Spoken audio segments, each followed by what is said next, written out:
Imagine there's a silent, hidden enemy living deep inside your belly. Not the soft, pinchable fat you can see, but the dangerous kind wrapped tightly around your organs. This isn't just about looking lean. This is about your lifespan and health span. In the next few minutes, we'll break down exactly how to destroy this dangerous visceral fat in just 30 days using a precise science-backed approach that doesn't rely on gimmicks, starvation diets, or endless cardio. Number 1. The danger of visceral fat. Visceral fat is far more than an aesthetic concern. It's a hidden metabolically active tissue that behaves almost like an organ of its own. Unlike subcutaneous fat, which sits just beneath the skin and serves primarily as an energy reserve, visceral fat wraps its tightly around your most vital internal organs, the liver, pancreas, kidneys, and intestines. This deep belly fat is not inert. It's constantly interacting with your body's hormonal and metabolic systems, releasing inflammatory chemicals known as cytokines. These compounds can damage blood vessels, interfere with insulin signaling, and accelerate the development of chronic diseases. What makes visceral fat particularly dangerous is that you cannot pinch or see most of it. People who appear slim can still carry large amounts of it without realizing they are at risk. From a biochemical perspective, visceral fat functions almost like a toxin factory. It increases systemic inflammation, alters how your body processes glucose, and disrupts the delicate balance of key hormones such as leptin and adiponectin, both of which regulate appetite and fat storage. Over time, this leads to a cascade of negative effects, including higher blood pressure, reduced insulin sensitivity, and a greater likelihood of fat accumulating in the liver, leading to non-alcoholic fatty liver disease. Research has shown that excess visceral fat also produces free fatty acids that enter the portal vein, traveling directly to the liver and impairing its function. This creates a vicious cycle where the liver struggles to manage blood sugar and fat levels, which in turn promotes even more fat storage deep inside the abdomen. Cardiovascular risk is another major consequence. The chronic low-grade inflammation triggered by visceral fat accelerates the formation of arterial plaque, narrowing blood vessels, and increasing the likelihood of heart attack or stroke. It also impairs endothelial function, the ability of blood vessels to dilate properly, which compromises circulation throughout the body. These risks are magnified because visceral fat often develops silently, without the obvious outward signs that subcutaneous fat provides. By the time a person experiences symptoms such as fatigue, poor blood sugar control, or metabolic syndrome, significant internal damage may already be underway. Number 2. Insulin resistance, the gatekeeper. Insulin is one of the body's most important hormones, acting as a key that unlocks the door for glucose to enter your cells and be used for energy. Under normal conditions, after you eat a meal, your blood sugar rises, and the pancreas releases insulin to move that sugar into muscle, liver, and fat cells. But when insulin resistance develops, those cells become less responsive to insulin signal. The pancreas compensates by producing more insulin, creating a state of chronically elevated insulin levels, or hyperinsulinemia. This hormonal environment tells the body to prioritize fat storage over fat burning, and visceral fat becomes a preferred storage site because it has a rich blood supply and a high density of insulin receptors. Over time, insulin resistance creates a metabolic bottleneck. Even when glucose is available in the blood, cells, particularly muscle cells, can't efficiently take it in. As a result, glucose lingers in circulation, and the excess is converted into triglycerides and stored in fat tissue. Visceral fat cells, being more metabolically active than subcutaneous fat cells, absorb and store this energy more rapidly. This not only increases the volume of fat deep within the abdominal cavity, but also fuels a dangerous feedback loop. The more visceral fat you have, the more inflammatory compounds and free fatty acids it releases, further impairing insulin sensitivity in other tissues.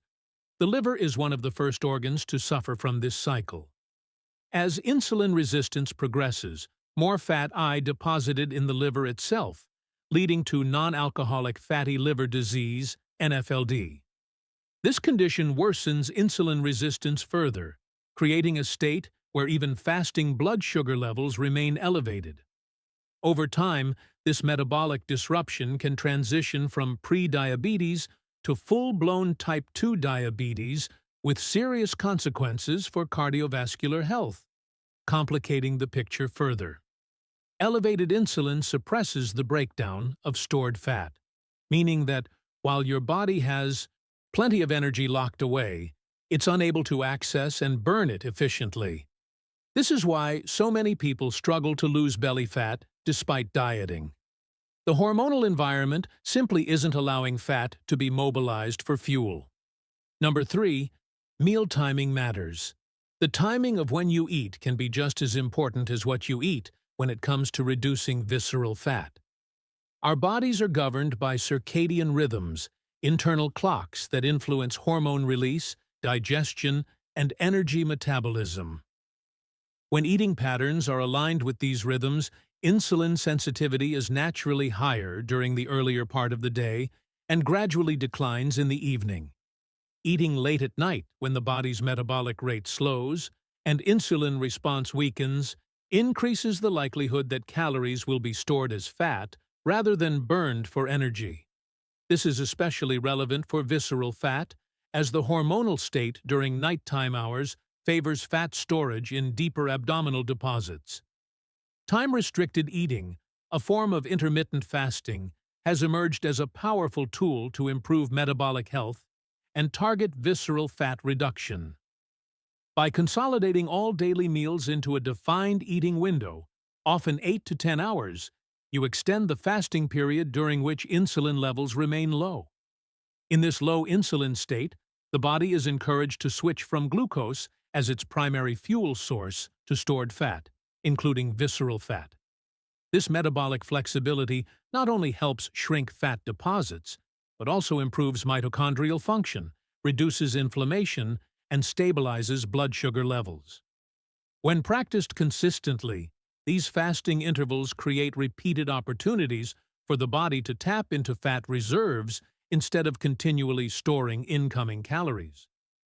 Another critical benefit of structured meal timing is the impact on appetite regulation. When meals are consistently spaced and consumed within a set window, hormones such as ghrelin and leptin become more synchronized, reducing the likelihood of overeating. This rhythm supports better digestion, more efficient nutrient absorption, and steadier energy levels throughout the day. In contrast, irregular eating patterns or constant grazing keep insulin elevated for prolonged periods, essentially shutting down fat burning. For individuals targeting visceral fat loss, this means that even with a calorie deficit, progress may be slow unless the hormonal environment is optimized through strategic timing of meals. Number 4. Strength training over endless cardio. While traditional cardio burns calories during the activity itself, its effects on metabolism tend to be short-lived. Strength training, on the other hand, builds lean muscle mass, a metabolically active tissue that increases your resting energy expenditure around the clock. Muscle acts like a constant calorie-burning engine, even when you're not exercising.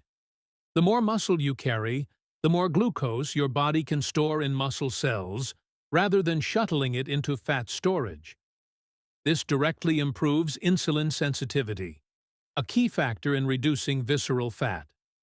In addition, resistance training triggers a hormonal cascade, including the release of growth hormone and testosterone, which both play crucial roles in mobilizing stored fat for fuel. Another advantage of strength training is its ability to preserve and even build muscle during a fat loss phase.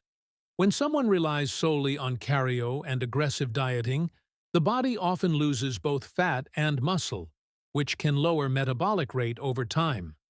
This slowdown makes it easier for visceral fat to return once the diet ends.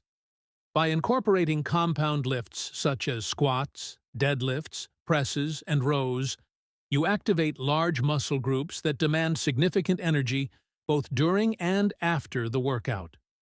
This post-exercise calorie burn, known as excess post-exercise oxygen consumption, EPOC, can remain elevated for hours, creating a prolonged window where fat, including visceral fat, is used as fuel.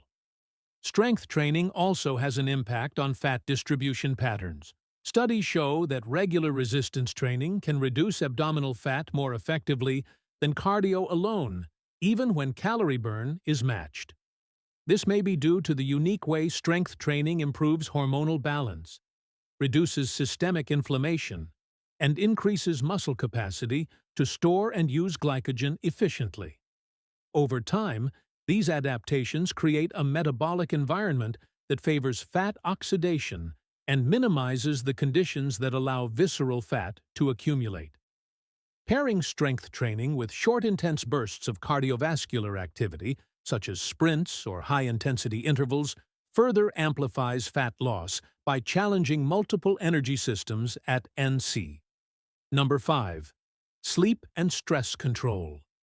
Sleep is one of the most underestimated factors in visceral fat reduction.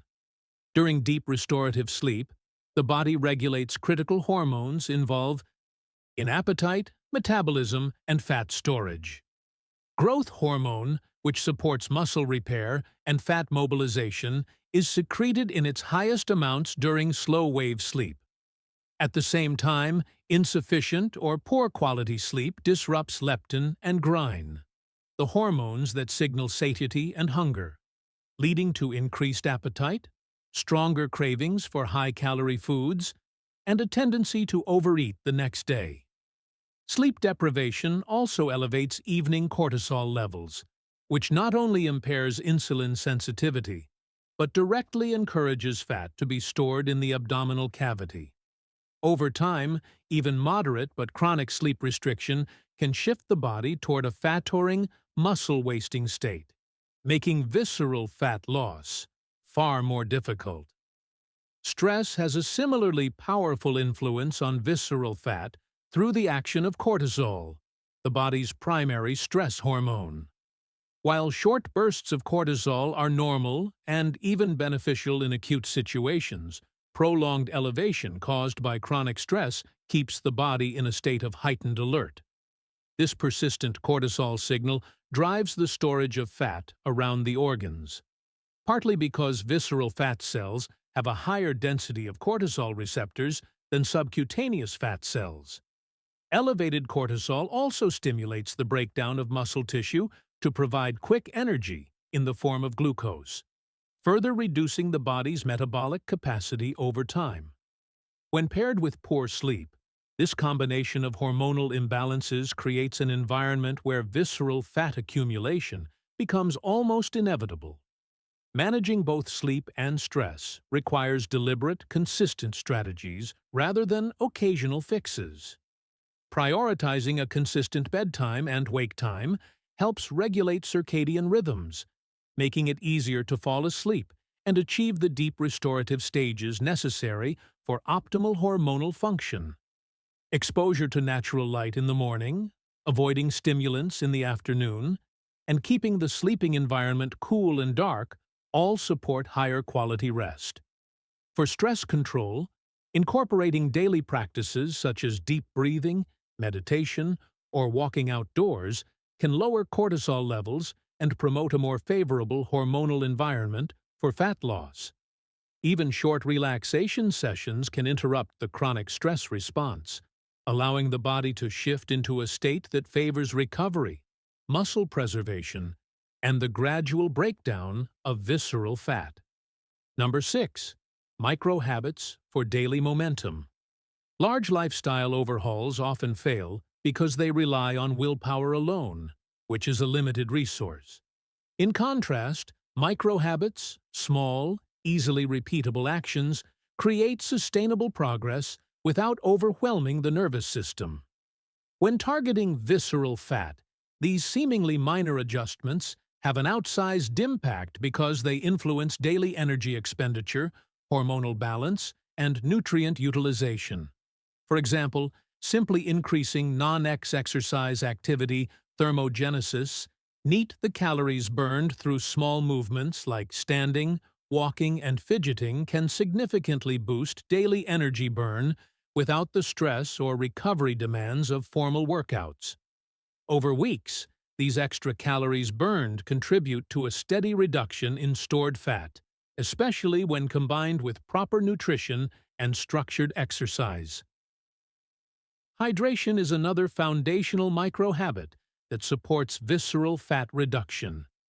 Drinking water before meals can help regulate appetite and prevent overeating while maintaining adequate hydration supports optimal blood volume, nutrient transport, and metabolic efficiency. Dehydration, on the other hand, can impair exercise performance, slow recovery, and trigger fatigue, indirectly reducing activity levels and slowing fat loss. The same principle applies to prioritizing protein at each meal. Adequate protein intake preserves lean muscle mass during a caloric deficit. And because muscle is metabolically active, it supports higher daily energy expenditure. Protein also has a high thermic effect, meaning the body burns more calories digesting and processing it compared to fats or carbohydrates, further tipping the energy balance toward fat loss. Even simple shifts in daily routines can reinforce these benefits. Choosing stairs over elevators, parking farther from destinations, or setting a timer to stand and stretch every hour can cumulatively add hundreds of extra calories burned per week. These small bursts of activity also help regulate blood sugar by promoting glucose uptake into muscle cells, reducing the need for insulin spikes, and limiting the hormonal environment that promotes visceral fat storage.